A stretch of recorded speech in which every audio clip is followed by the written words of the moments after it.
Have you ever wondered why the rules around spousal open work permits in Canada have changed recently? Well, let's delve into that. Canada, known for its welcoming arms to immigrants, has made some significant alterations to its spousal open work permits. These changes didn't happen overnight. They've been rolled out progressively over the last couple of years, and it's crucial to understand what's different now. The open work permit used to be a ticket for immigrant spouses to work anywhere in Canada, while their partners were either studying, working, or waiting for their permanent residence. It was a ticket to financial independence and integration into Canadian society.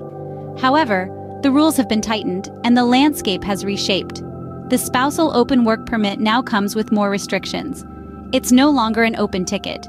The rules are more stringent, with specific conditions to be met by the applicants. The changes aim to ensure that the permit isn't misused and that it serves its original purpose, to support the integration of immigrant families into Canadian society. The shift in policy has left many immigrants and their partners navigating a new and unfamiliar landscape. These changes have raised many questions, and in the next scenes, we'll try to answer them, exploring why these changes occurred and what their consequences might be. But for now, remember this: the landscape of spousal open work permits in Canada has changed. With these changes, many immigrants and their spouses find themselves in a new and unfamiliar landscape. So, what led to these changes in the first place? Well, it's not a simple answer. The reasons behind these alterations in spousal open work permits in Canada are deeply rooted in a combination of factors.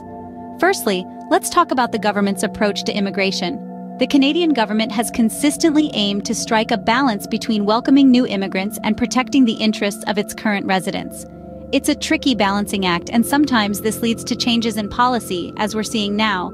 Secondly, we have to consider the economic situation. The global economy has been on a roller coaster ride for the past few years. Countries worldwide, including Canada, have had to adapt to these rapid changes.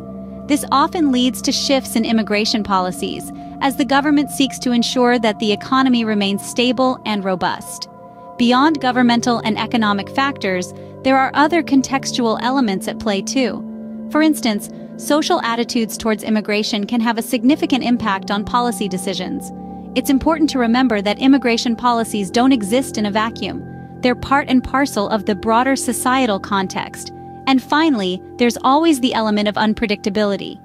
Sometimes, changes are introduced simply because the authorities believe they will improve the current system. They might be reacting to unforeseen circumstances or making proactive changes based on predictions for the future. The reasons behind these changes are multifaceted and complex, reflecting the dynamic nature of immigration policies.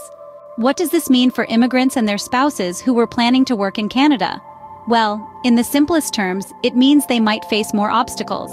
The suspension of the spousal open work permit program could mean that spouses of immigrants may find it more challenging to secure employment. The ability to work is not just about earning an income, it's also about integration, independence, and dignity. This change could also have economic implications. As many of these spouses are skilled workers, the Canadian economy could miss out on their potential contributions. It's not just about the jobs these individuals could fill, it's also about the skills they could bring, the ideas they could generate, and the businesses they could start. Moreover, the immigrant experience in Canada could also change. The opportunity to work can make a new place feel like home. It offers a chance to connect with the community, to learn the language and culture in a practical setting. By limiting this opportunity, we may be altering the very essence of what it means to immigrate to Canada. To put it succinctly, the consequences of this change could be more far-reaching than one might initially think. It's not just about the individuals directly affected, but also about the ripple effects that can touch the broader society. The impact of these changes is far-reaching, affecting not only immigrants and their spouses, but also the broader Canadian society. So, what have we learned about the changes in spousal open work permits in Canada? We've unpacked how recent rule alterations have transformed the landscape for immigrants and their partners. These changes, born out of complex and multifaceted reasons, show the ever-evolving nature of immigration policies. Their impact is far-reaching, touching not just the lives of immigrants and their spouses, but resonating throughout the broader Canadian society. This is a video prepared and made by Clement Real Estate. Thank you for watching.